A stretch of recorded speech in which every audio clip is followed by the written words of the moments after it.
Virus के संबंध में प्रदेश की स्थिति इस प्रकार है। विगत 24 घंटों में संक्रमण के 228 नए प्रकरण सामने आए हैं। इस समय प्रदेश में एक्टिव इन्फेक्शन के केसेस की कुल संख्या 1912 है, जिनमें से 79 व्यक्ति निजी अस्पतालों में अपना इलाज करवा रहे हैं और बाकी के व्यक्ति या तो होम आइसोलेशन में घर पर रहकर स्वास्थ्य लाभ कर रहे हैं या फिर राजकीय चिकित्सालयों में निःशुल्क अपना इलाज करवा रहे हैं।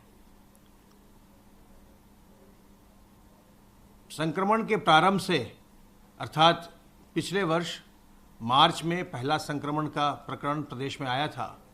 उस समय से 3 मार्च 2020 से लेकर अब तक 5,94,993 व्यक्ति संक्रमित होने के पश्चात संक्रमण मुक्त हो चुके हैं और उपचारित होकर अब स्वस्थ हैं।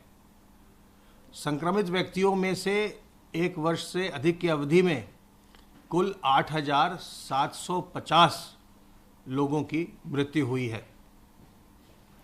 कल प्रदेश में 1,03,29 सैंपल्स की जांच की गई और अब तक कुल मिलाकर 3,29,48,378 सैंपल्स की जांच की जा चुकी है। ई संजीवनी पोर्टल पर कल 4,240 लोगों ने घर बैठे डॉक्टरों की राय प्राप्त की, डॉक्टरों से चिकित्सकीय परामर्श प्राप्त किया और अब तक कुल मिलाकर 6,09,298 व्यक्ति इस पोर्टल का लाभ उठा चुके हैं। सर्वेलेंस की कार्रवाई के अंतर्गत अब तक 1,86,314 इलाकों में 5,12,847 टीम दिवस के माध्यम से अब तक 3,15,19,835 घरों का सर्वेलांस किया जा चुका है और इनमें रहने वालों की संख्या 15,30,24,269 है। इतने लोगों का सर्वेलांस आज तक हम कर चुके हैं। इनमें से जो भी लक्षण युक्त पाए गए उनकी जांचें करवाई गई हैं और बाकी लोगों का हालचाल लेकर के उन्हें सतर्क सावधान रहने की हिदायत दी गई है। इस समय कई प्रांतों में संक्रमण बढ़ रहा है और हमने अपने प्रदेश में भी हल्का सा संक्रमण बढ़ते हुए देखा है। कुछ जिलों में विशेष करके कई जगह ऐसे प्रकरण मिले हैं जिसमें दूसरे प्रांतों से लोग आए हैं और उनमें संक्रमण पाया गया। तो इस समय हमें बहुत अधिक सावधान रहने की आवश्यकता है। जब संक्रमण के प्रकरणों की संख्या बढ़ रही है, इस समय यह आवश्यक है कि हम बहुत ही सावधान सतर्क रहें और जो सावधानी हम पिछले मार्च, अप्रैल, मई में हम बरत रहे थे, वही सावधानी फिर से हम वही बचाव के उपाय, वही सतर्कता हम फिर से दिखलाएं। और इसके लिए आप जानते हैं तरीके बहुत ही आसान है। बार बार मैं इसको दोहराता हूं। अपने हाथ को साबुन पानी से बार बार साफ करते रहिए। आपका जो हाथ है ये आपके शरीर में संक्रमण को पहुंचाने का एक बहुत ही बड़ा माध्यम है। जब भी आप किसी संक्रमित सतह को छूते हैं तो आपके हाथ पर कोरोना वायरस के विषाणु आ जाते हैं और आपके फिर हाथ के रास्ते जब आप अपने चेहरे को छूते हैं तो मुंह, नाक और आँख के रास्ते वो आपके शरीर में प्रवेश करता है वायरस और फिर आपको वो बीमार बनाता है। तो अगर आप अपने हाथ को साफ कर लेंगे तो वायरस वहीं समाप्त हो जाएगा और आप संक्रमित नहीं होंगे। अगर आप संक्रमित नहीं होते हैं तो आप संक्रमण की श्रृंखला को भी तोड़ देते हैं और जो आपसे, अगर आपके संक्रमित होने पर जो और लोग संक्रमित आपसे होते फिर वो नहीं होते। तो इसलिए सावधानी बरतना इस समय सबसे अधिक आवश्यक है।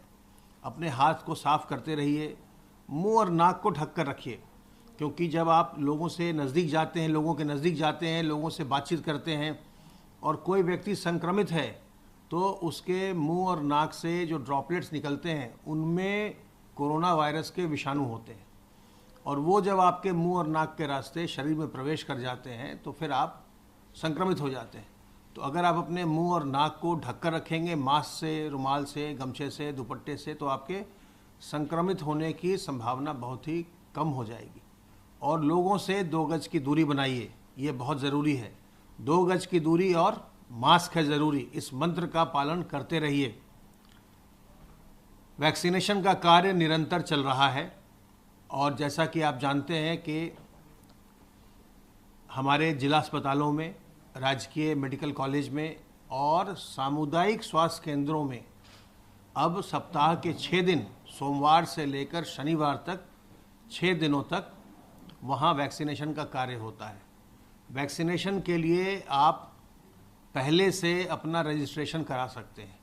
अगर आप पहले से रजिस्ट्रेशन करा कर जाते हैं तो आपको वहाँ पर कोई औपचारिकताएं नहीं करनी पड़ती और तत्काल आपका वैक्सीनेशन हो जाता है। लेकिन इससे चिंतित होने की आवश्यकता नहीं है अगर आपका रजिस्ट्रेशन नहीं हो पा रहा है। मान लीजिए आपके पास इंटरनेट नहीं है, स्मार्टफोन नहीं है, कंप्यूटर नहीं है, तो आप इस दुविधा में बिल्कुल न पड़िए कि मैं अपना टीकाकरण कैसे कराऊं, मैं तो रजिस्ट्रेशन नहीं करा सकता हूं। कोई चिंता न करिए, जहां टीकाकरण हो रहा है वहां आप सीधे चले आइए। साथ में अपना आधार कार्ड या वोटर आईडी कार्ड और अपना अगर फ़ोन नंबर, फ़ोन है कोई, फ़ोन लेकर के आइए। आपका रजिस्ट्रेशन हमारे विभाग के कर्मचारी करेंगे। जहां टीकाकरण हो रहा है वहां उसी समय आपका पंजीकरण करके आपका टीकाकरण कर दिया जाएगा।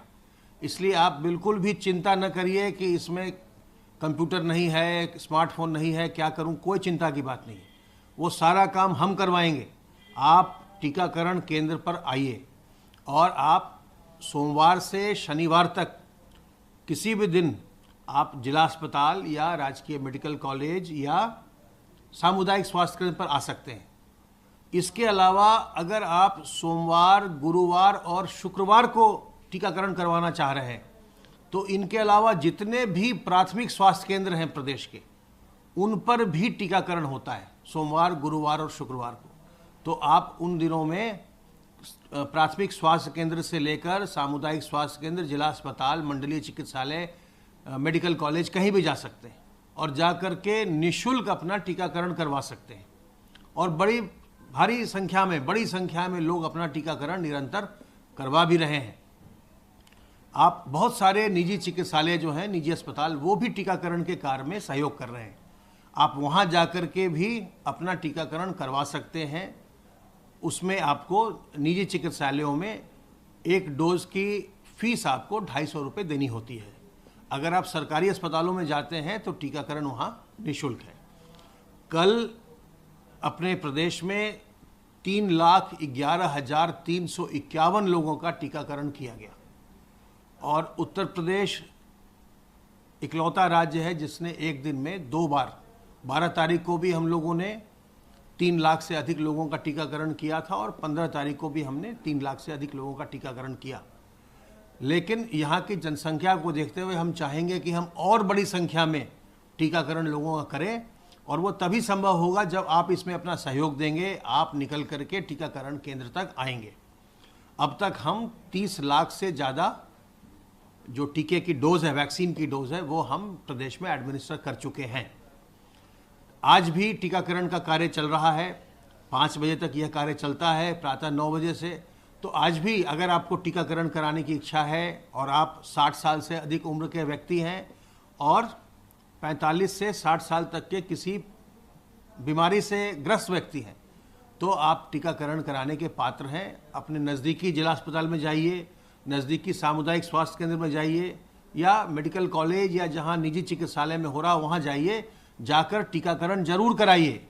टीकाकरण जो है यही सुरक्षित आपको रखने का सबसे अच्छा तरीका है और ऐसे उम्र के व्यक्तियों को इस समय टीका लगाया जा रहा है जिनमें जटिलताएं आती हैं। तो अगर आप सुरक्षित हो जाएंगे तो आपके घर वाले भी बहुत ही आश्वस्त रहेंगे कि हमारे बड़े बुजुर्ग सुरक्षित हैं।